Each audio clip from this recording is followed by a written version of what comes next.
meus amiguinhos do sexto ano, tudo bem com vocês? Vamos começar nosso terceiro bimestre. Olha só, daqui a pouquinho você já está cantando aí Jingle Bell. Acabou o papel.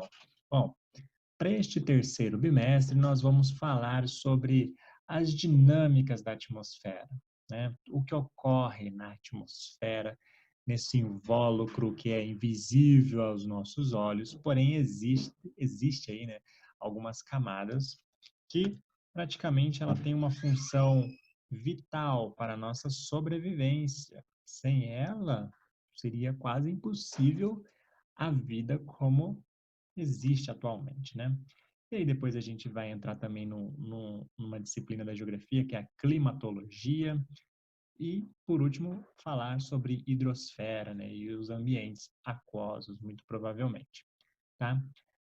Nessa parte de dinâmica da atmosfera, a gente vai ver aí alguns eventos climáticos que ocorrem, fenômenos, tá? Principalmente com relação ao nosso dia a dia, né?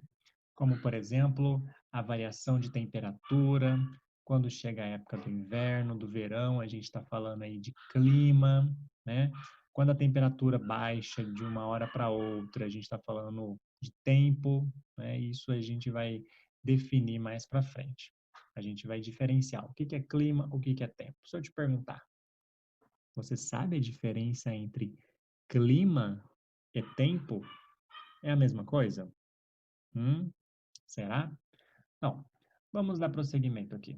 Bom, sobre as dinâmicas da atmosfera, né, o espaço geográfico, a gente tem aqui no livro, que é claro, vocês vão receber esse livro e espero que vocês façam a leitura dele depois.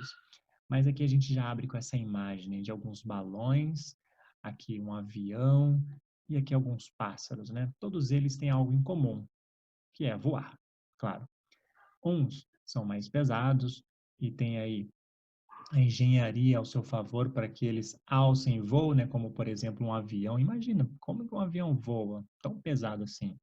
Já os pássaros, por exemplo, eles têm os ossos, a constituição óssea dele é menos densa, né?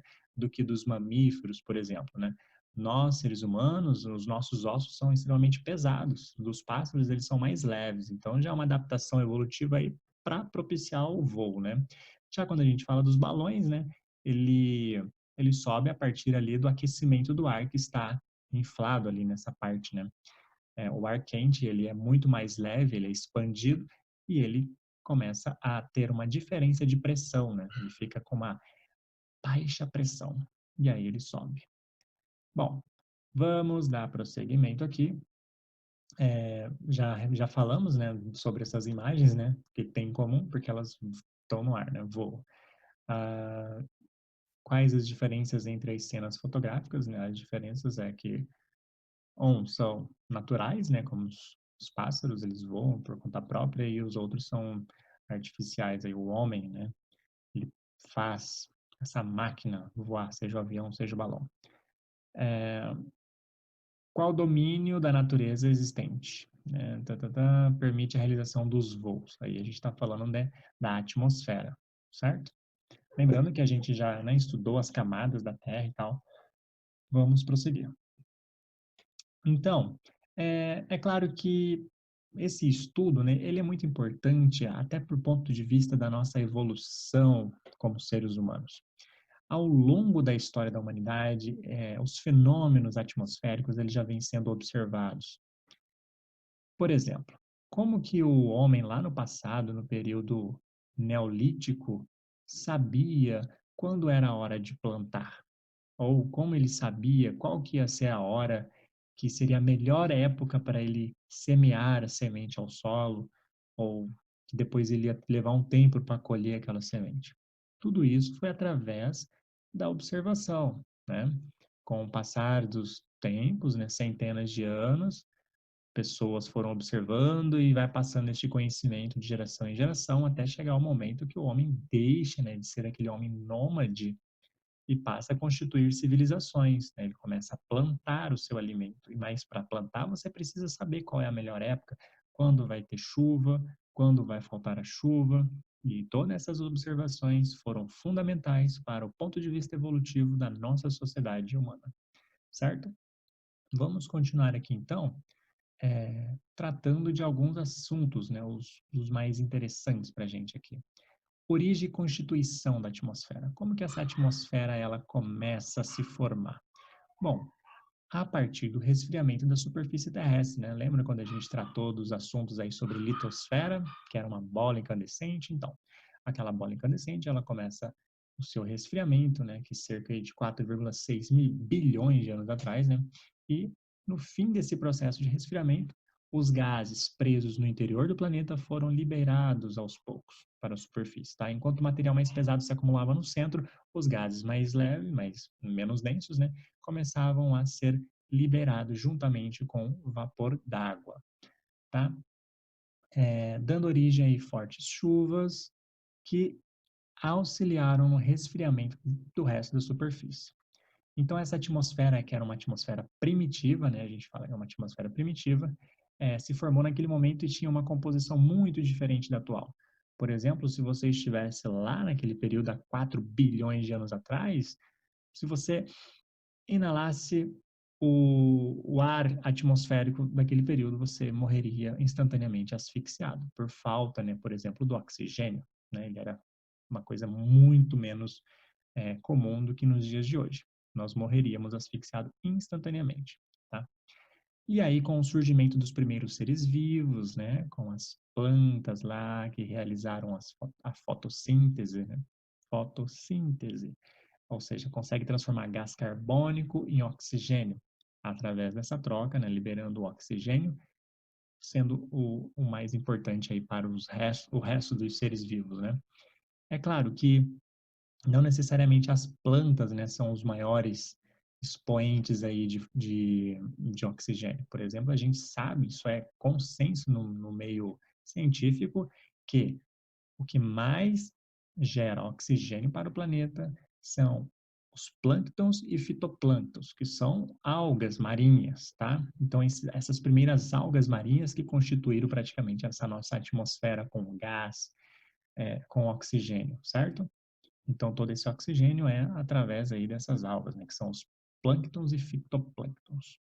Bom, a nossa composição, né, básica dos gases que está na atmosfera são basicamente três, tá? Cerca de 21% é o oxigênio, 78% é o nitrogênio, e os outros gases representam apenas 1%, tá? Aqui são os outros gases, ó, argônio, dióxido de carbono, neônio, hélio, ozônio, hidrogênio, criptônio, xenônio e metano, tá? O metano, por exemplo, você sabe o que gás é esse, o metano? O metano é aquele pãozinho que você solta depois do almoço. Isso é metano, tá? Continuando aqui. É claro que, outra questão, né? Os gases que estão aí na atmosfera, eles não são concentrados, muito menos homogêneos, tá? Eles são espalhados em cada determinada lugar do globo, existe uma certa quantidade de gases, outro menos, tá? Essa medida é muito variável, tá?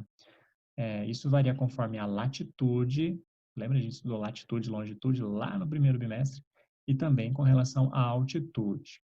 Quanto maior a altitude, menos tem a presença desses gases, o ar fica muito mais rarefeito, tá?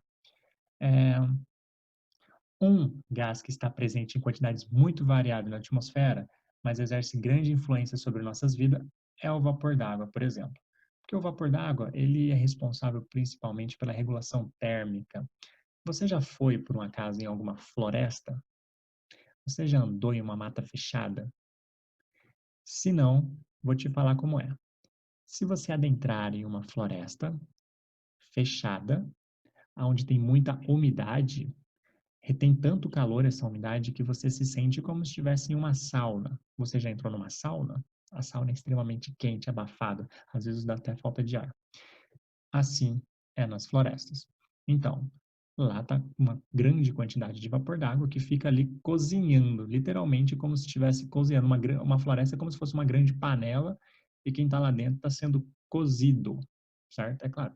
As pessoas se adaptam a isso muito bem. Se a gente não é acostumado, né, vai passar um pouco de perrengue. Continuando aqui. Bom, o ozônio é outro gás que, embora presente em pequenas proporções, tem enorme importância para a vida.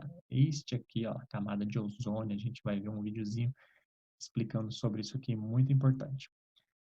Eu nem vou passar cada uma dessas camadas aqui, porque a gente vai verificar agora. Eu separei um vídeo que vai demonstrar cada uma dessas camadas aqui de uma forma mais didática, digamos assim. Vamos verificar este vídeo aqui. Prestem muita atenção. Hoje, nas camadas da Terra, aprenderemos a atmosfera. A atmosfera é a camada externa da Terra. É formada por gases que protegem o planeta do resto do espaço, por exemplo, da radiação solar ou de pequenos objetos que voam pelo espaço. É na atmosfera que encontramos o oxigênio, um elemento especial para a vida na Terra. Outra função da atmosfera é a de manter a temperatura do planeta. Sem ela, seria impossível ter vida na Terra, devido às grandes diferenças de temperatura entre o dia e a noite. Dependendo da altura, a atmosfera muda de composição e é dividida em 5 camadas diferentes: troposfera, estratosfera, mesosfera, termosfera e exosfera.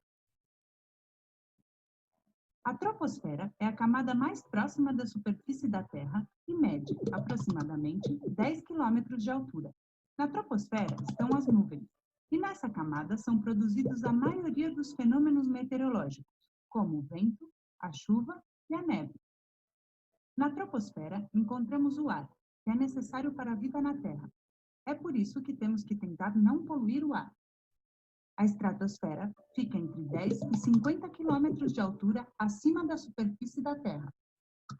Dentro da estratosfera, encontramos a famosa camada de ozônio. Esta camada é muito importante, já que protege o planeta dos raios ultravioleta do Sol. A camada de ozônio está cada vez mais fina, e isto acontece por causa da poluição que vem da Terra.